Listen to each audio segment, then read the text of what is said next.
Segunda parte, 3, capítulo 3 de la segunda parte, filosofía como poder. En Oriente, la filosofía no se incluye en el capítulo de la información general.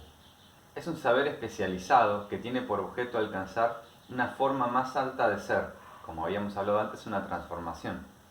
El filósofo es un hombre cuya naturaleza ha sido transformada, reformada según el modelo de características realmente sobrehumanas,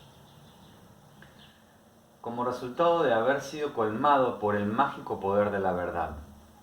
Por esta razón, el futuro discípulo tiene que ser sometido a cuidadosas pruebas. La palabra adhikarim, como adjetivo, significa literalmente con título para o con derecho a, o dotado con la autoridad de, o dotado con el poder, calificado, autorizado, adecuado para. También significa perteneciente a o poseído por, y como sustantivo, oficial, funcionario, jefe, director, justo, reclamante, dueño, propietario, personaje calificado para efectuar algún sacrificio u obra piadosa. La filosofía no es más que una de las muchas clases de sabiduría o conocimiento, vidya, para una de las cuales conduce a algún fin práctico. Así como las otras vidyas llevan a la posesión de las maestrías especiales pertenecientes al artesano, al sacerdote, al mago, al poeta o al bailarín, la filosofía desemboca en la posesión del estado divino, aquí y en el más allá.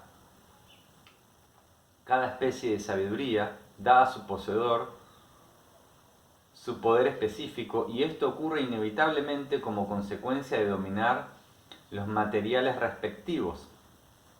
El médico domina las enfermedades y las drogas, el carpintero domina la madera y otros materiales de construcción, el sacerdote domina a los demonios y aún a los dioses por medio de procedimientos y fórmulas de encantamiento y sus ritos de ofrenda y de propiciación. A su vez, el filósofo yogin es dueño de su mente y de su cuerpo, de sus pasiones, de sus reacciones y de sus meditaciones. Es alguien que ha trascendido las ilusiones de la lógica efectiva y de toda clase de pensamiento humano normal. El infortunio no es para él ni desafío ni derrota. Está completamente más allá del alcance del destino. En Oriente, la sabiduría, de cualquier género que sea, debe ser guardada celosamente y comunicada con cautela, y solo a quien sea capaz de convertirse en su receptáculo perfecto, pues, además de representar un arte, cada rama del saber trae aparejado un poder que puede llegar a ser casi mágico, un poder de efectuar cosas que, sin él, serían un milagro. Las enseñanzas que no tenga por objeto comunicar ese poder carece de importancia, y comunicarla a una persona incapaz de manejar poder adecuadamente sería desastroso. Además, antiguamente se consideraba la posesión de la sabiduría y de sus potencias especiales como una de las partes más valiosas de la herencia familiar, como un tesoro. Era transitada con cuidado, siguiendo la línea paterna. Los procedimientos y las fórmulas de encantamientos, las técnicas de los diferentes oficios y profesiones, finalmente la filosofía misma. Al principio se comunicaban solo de esta manera. El hijo seguía al padre, la nueva generación tenía poca oportunidad para elegir. De este modo se trataba de conservar los instrumentos del prestigio familiar. Por esa razón, los himnos védicos originalmente pertenecían exclusivamente a ciertos grandes linajes. De los 10 libros Rig Veda, el más antiguo de los Vedas, y sin duda el documento más antiguo que existe en cualquiera de las tradiciones indoeuropeas, el segundo y los que le siguen se llaman libros de familia. Contienen grupos de vigorosos versos que antiguamente constituían la propiedad celosamente guardada de las viejas familias de sacerdotes, videntes, rapsodas religiosos. Los antepasados de los diversos clanes habían compuesto las estrofas con el fin de conjurar a los dioses al sacrificio, para propiciarlos y ganar sus favores, pues los himnos habían sido revelados a aquellos rapsodas durante su comunicación extática con los dioses mismos. Luego, a veces, los propietarios marcaron sus bienes haciendo aparecer sus nombres en alguna parte de los versos o, como ocurría con mayor frecuencia, con una estrofa final característica, finalmente reconocible como la marca de propiedad. Así como los transhumantes rebaños de las familias ganaderas arias en los tiempos védicos se distinguían por alguna marca o corte en la oreja, en el flanco o en alguna otra parte, los himnos llevaban análoga impronta, con el mismo sentido aristocrático de la fuerza de la propiedad y su consiguiente aprecio. Si la sabiduría, que produce arte y maestría especiales, hay que guardarla celosamente, mientras los más altos sean los poderes, más cuidadosamente habrá que guardarla. Y sobre todo, cuando los poderes son los dioses mismos, las fuerzas motoras de la naturaleza y del cosmos, en la antigüedad védica como en la homérica, cautelosos y complejos ritos destinados a conjurar los dioses y vincularlos con fines perseguidos por el hombre ocupaban el lugar que hoy desempeñan las ciencias como la física, la química, la medicina y la bacteriología. El himno poderoso, para esos hombres, tan precioso como lo es para nosotros el secreto de un superbombardero o los planos para construir el último modelo de un submarino, tales cosas tenían valor no solo para el arte de la guerra, sino también para la competencia comercial en tiempos de paz. Tanto la primera parte de la historia india como los periodos siguientes se caracterizan por su estado de guerra prácticamente ininterrumpido, invasiones desde el exterior y luchas por la hegemonía entre los señores feudales y entre los déspotas reales.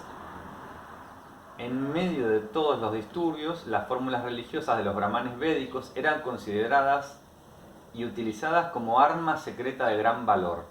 Su actitud puede compararse con la de las tribus de Israel que entraron en Canaán, conducidas por Josué, construyeron las murallas de Jericó con un trompetazo de sus mágicos cuernos de carnero.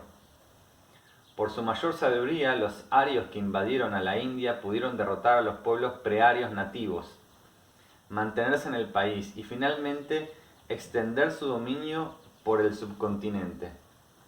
Las razas conquistadas pasaron a formar la cuarta casta, la de los Shudra, los no arios,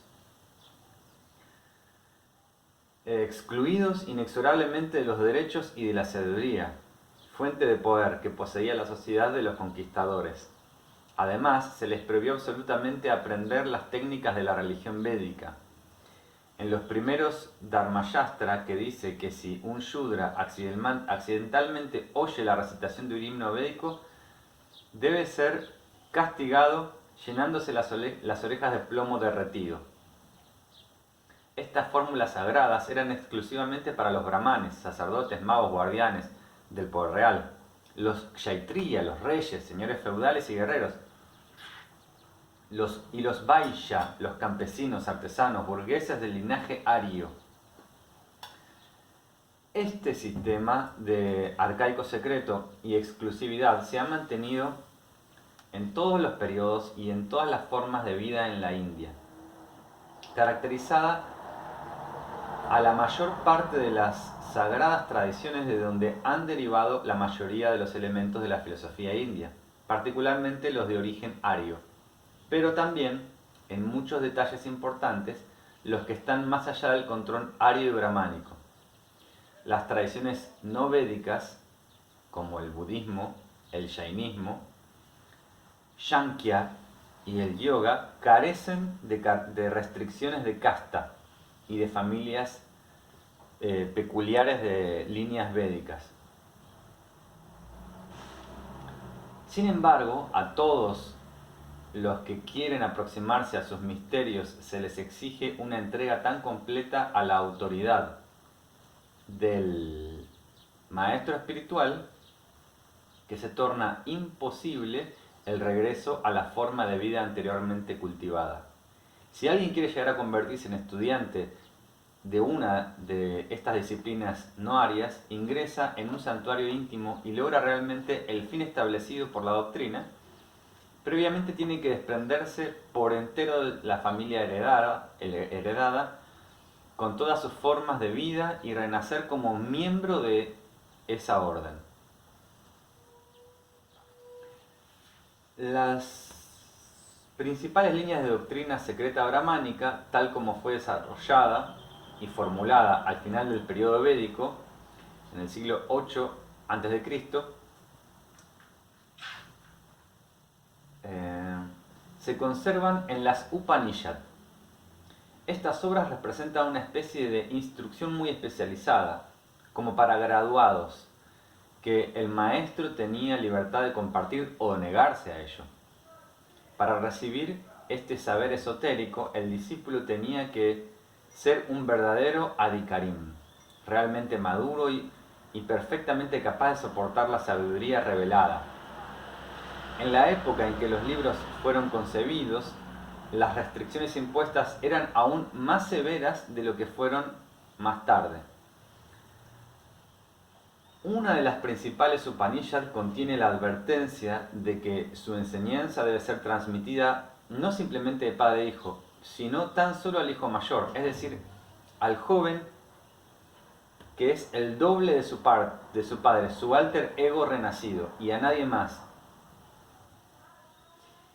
Y en un estrato más reciente, correspondiente a las Upanishad métricas, leemos: este secreto muy misterioso no será impartido a nadie que no sea su hijo o discípulo y que aún no ha alcanzado la tranquilidad.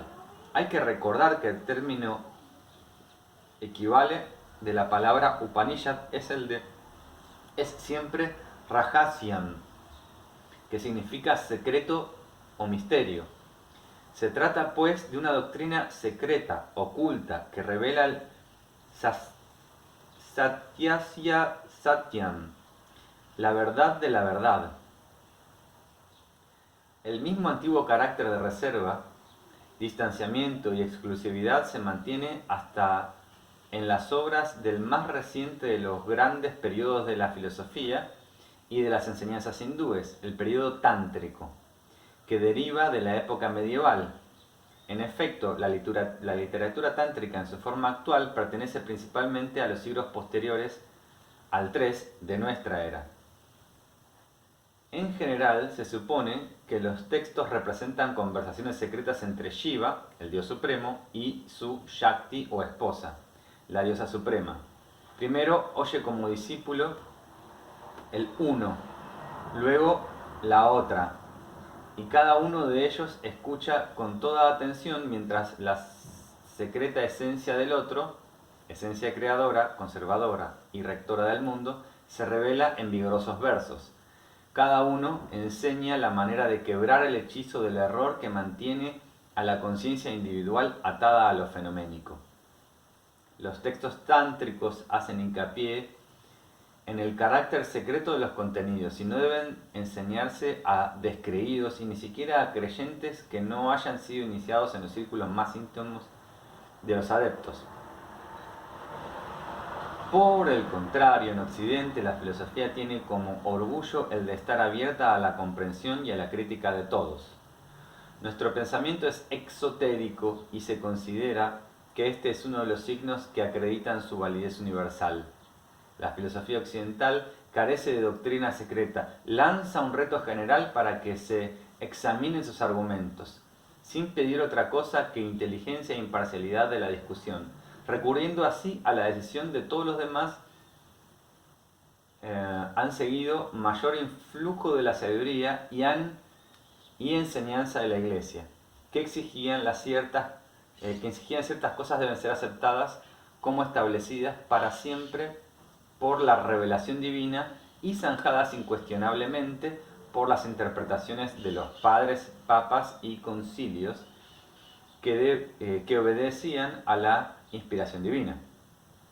Nuestra filosofía moderna y popular, que sigue la marcha de las ciencias naturales, no reconoce otra autoridad que la prueba experimental y pretende descansar solamente sobre supuestos que constituyen resultados lógicos de datos crítica y metodológicamente organizados, derivados de la experiencia sensible, registrados y controlados por la mente y por los infalibles aparatos de laboratorio. No se trata... Ahí está. No sé hasta qué punto nuestra civilización cree que el hombre que elige la profesión de filósofo cobra poderes misteriosos. Los hombres de negocios que controlan nuestra economía, vía social, política, interior y relaciones exteriores generalmente desconfían de los filósofos, absortos en elevadas ideas difícilmente aplicables a casos concretos. Esos profesores tienden más bien a complicar las cosas con sus enfoques abstractos, sin contar que ellos mismos no consiguen destacar mucho como ganapanes ni como hombres de empresa. Como sabemos, Platón una vez hizo un ensayo como gobernante.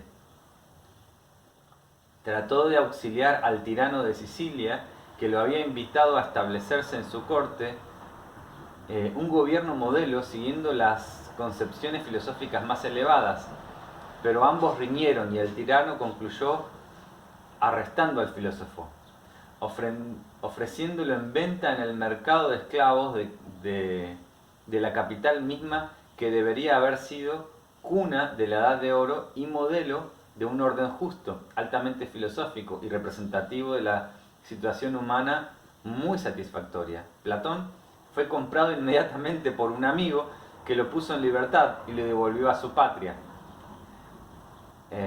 La liberal y democrática Atenas, cuyo turbio y corrompido gobierno siempre había disgustado profundamente al filósofo. Aquí, Platón aprendió que el único escape y consuelo que siempre le queda al intelectual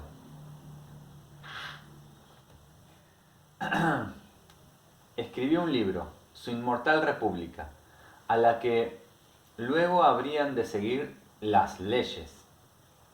Con estas obras el filósofo, aparentemente desamparado e impotente, dejó su huella, imperceptible de su época, pero en todo sentido inmensa, sobre los siglos y aún milenios futuros. Otro caso es Hegel. Cuando Hegel murió repentinamente de cólera en 1831, su filosofía perdió todo prestigio público y fue puesta en ridículo durante los 80 años siguientes por profesores universitarios del país. En su propia universidad de Berlín, todavía en 1911, cuando yo estudiaba allí y escuchaba a su cuarto sucesor, Alois Riel, hombre de espíritu noble y encantador, intérprete sin par de las críticas de Hume y Kant al entendimiento humano, teníamos que oír una serie de puros chistes cuando el profesor se ponía a exponer la filosofía de Hegel. Y sin embargo, es el mismo Hegel estaba a punto de ser descubierto por mi propia generación, siguiendo la inspirada conducción del viejo Wilhelm Dilthey, que había renunciado a su cátedra en favor de Riel y se había retirado de la docencia. Así nacieron los neo-hegelianos, y el filósofo logró reconocimiento oficial académico que se merecía. Pero entre tanto, fuera de las universidades, fuera de las vías de la doctrina oficial, las ideas de Hegel habían sido habían seguido influyendo sobre la marcha del mundo, en comparación con la cual la importancia de la aprobación académica empequeñece hasta desaparecer por completo. El fiel hegelianismo de G.J.P.G. Bolland y sus discípulos en Holanda, que continuó y creció después de la reputación del filósofo, que la reputación del filósofo hubo desaparecido en Alemania, y la tradición hegeliana de Italia meridional, que culminó en la obra de Benedetto Croce, parecen insignificantes en comparación con el peso y la influencia de Hegel sobre la política en el mundo moderno. En efecto, el sistema de Hegel inspiró a Karl Marx, su pensamiento dialéctico inspiró la estrategia política y psicológica de Lenin. Su pensamiento fue también el que inspiró a Pareto, el padre intelectual del fascismo. De este modo, el influjo de las ideas de Hegel sobre las potencias no democráticas de Europa y por ende sobre la política de todo el mundo moderno ha sido mayor que el de cualquier otro. En el momento actual es comparable en magnitud al poder de la perdurable autoridad de la filosofía de Confucio en China, que configuró la historia de ese país desde el siglo III a.C. hasta la revolución de Sun Yat-sen, o la fuerza del pensamiento de Aristóteles en la Edad Media, por influencia de los jesuitas en la Edad Moderna. Aunque los filósofos casi siempre parecen ser maestros académicos inofensivos, mansos y hasta fracasados, desaparecidos por el hombre de acción, a veces están lejos de serlo. Más bien, como fantasmas invisibles, conducen ejércitos y naciones del futuro por los campos de batalla revolucionarios empapados de sangre. La India señorada, filosófica, poco práctica, que nunca consigue mantener su libertad política, ha representado siempre la idea de que la sabiduría puede ser poder sí, y este sí debe ser tenido en cuenta, si ella impregna, transforma, domina y modela toda la personalidad. El sabio no ha de ser una biblioteca filosófica con piernas, una enciclopedia parlante. El pensamiento mismo debe convertirse en su vida, en su carne, incorporándose a su ser y convirtiéndose en una habilidad en acto. Entonces, mientras mayor sea la realización, será su poder. El poder mágico de Gandhi, por ejemplo, debe entenderse de esta manera. La fuerza de su presencia como modelo de las masas hindúes deriva del hecho de que en él se identifica la sabiduría ascética como estilo de existencia y la política como actitud efectiva de los problemas mundanos, tanto los de la vida diaria como la de la política nacional. Su importancia espiritual se refleja en el título honorífico con el que se lo llama Mahatma, cuya esencia es ser grande, aquel en quien la esencia superpersonal, supraindividual y divina, que impregna todo el universo y mora el microcosmos del corazón humano como gracia vivificante de Dios Atman. Ha crecido a tal magnitud que ha prevalecido por completo, Mahant.